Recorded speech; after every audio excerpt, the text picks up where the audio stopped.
Front Row MMA here with Rob Sinclair after he successfully defended his lightweight title against Andre Winner at Bantam. Rob, you know, I think you were the bookie's favorite going in, and you did the job. How, you know, can you sum up the fight? Yeah, man, it's a tough fight. You know, it's been a long time since I've been in there. It's been it's been a year, just over a year. Tough fight, and to come back and fight Andre after a year out, you know, it's no fun. Everyone's saying to me, it's great being in there. Oh man, get in there with Andre Winner, and you tell me if it's fun. I'm not sure I want it. You know, a lot of times in this fight, he kept dropping his hands. You'd tag him, he'd drop his hands. He'd sort of, yeah, you got me. Were you surprised that he kept his hands low and kept walking you forward? Well, not really. That's his style, isn't it? You know, he acts on sort of reflexes, doesn't he? A bit like Nassim Hamid, like karate based a bit. But his corner was saying, put your hands up. It was stepping in a little bit, which is what I sort of wanted coming to my range, because I've got like T-Rex arms, as you can see. You know, I'm like a dinosaur with little arms. So, but I couldn't throw my right hand because I hurt it in the second or third round, and I could see his face, and I thought, fucking. Oh. But yeah, you know, a tough guy. You know. This fight's it has to put you up certainly in the top two lightweights in the country now. Maybe behind, you know, Pearson, and some could argue maybe Sass. Etim. Where are you? No, Etim definitely. I think. I mean, this was supposed to be number 3 versus number 5, and you've gone through that. I mean, other than Curt Warburton, what else is there left for you at BAMMA at the moment? Is there anybody else that interests you? Because Curt has to be next, you would think. Yeah, well, Curt's just won his title eliminator, so he's next on the cards. We share the same management actually, so you know, it's going to be interesting. But you know, he's next on the cards. You know, it's going to be a tough fight. Now, yeah, is that a fight you're looking forward to? I know you'd. Well, not tonight. You know, not tonight. Give me a call in 2 weeks. You know. But, yeah. Is there any chance that we're going to see you start training? We asked last time we saw you, and you're happy with it. But you know, you're arguably in the top 5 in Europe now.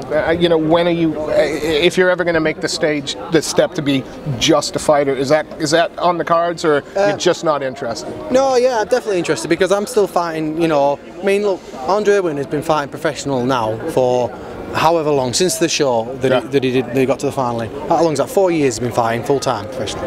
I've never done that. No. You know, the most I've ever done is 3 weeks off work, and I'm still doing okay. You know, just okay. Just doing okay still. So if I get a chance to train full time, you know, if I get offered some good money that'll cover what my wage would be, damn right. You know, live the dream a little bit. Yeah. It was a counter-striking clinic tonight. You knew it was a game plan for you. You kept your distance. You came in, you landed shots, and then you backed up. Were you surprised at a split decision? Well, no. You know what I mean. When I sat down, I was on my arse, right at the end there, because he put me on my arse with a good shot. I think it was like 3 shots he landed, and that was a good shot. So my brother come legging it over and picked me up while I was winded. Cheers, you know.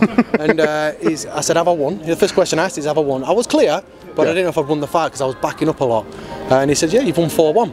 And I was like, "Okay." Then I spoke to him, and my coach, and a few of my friends, and everyone's saying 4-1. Everyone I'm talking to is saying 4-1, but you know, the judges said 3-2 and split decision. So you know, but it doesn't matter. It was the right end of a split decision. Yeah, if I'd have lost, maybe I'd have been a bit pissed off, but yeah. You know, I've managed to get the win. A win's a win at the end of the day. I've been on the receiving end of a split loss to Sass, so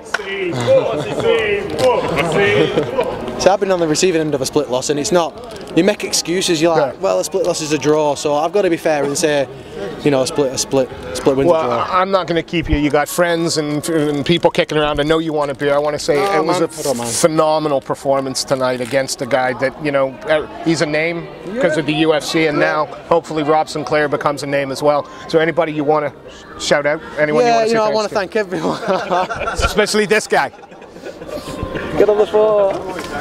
This is my personality coach, yeah? My personality coach, he keeps me... Get away. No, I just want to thank everyone that's come down. I mean, I've had like nearly 90 people travel 300 miles to come here, and they could have watched it on TV. I want to thank my sponsors, which is Soulmate Foods, Bad Boy, Glenn Slater there, who's sponsored me from the beginning. You know, he's an amazing guy. Real Nutrition. Them, Piranha Guard, my manager, Colin Heron, Gavin Boardman. You know, the best fan deals. I can't even get them all on. Perform Centre. I think that's it. Predators. Smuggling Duds, yeah. Thank you very much. You know. Yeah, man, and my mum who's crying her ass out. And you guys, you know what I mean, for making the effort to talk to me. So. No, it's a fantastic result, well deserved. Look forward to seeing him defend that champion again. Shouldn't be long, should it? How many fights before the UFC? One more? One more and he should be UFC. UFC now. Well done. Because I want to see him beat Curt Warburton first. What's your language, you? Well he's only about 12 and he's well done. Awesome fight, mate. Thanks so much for your time. No, anytime.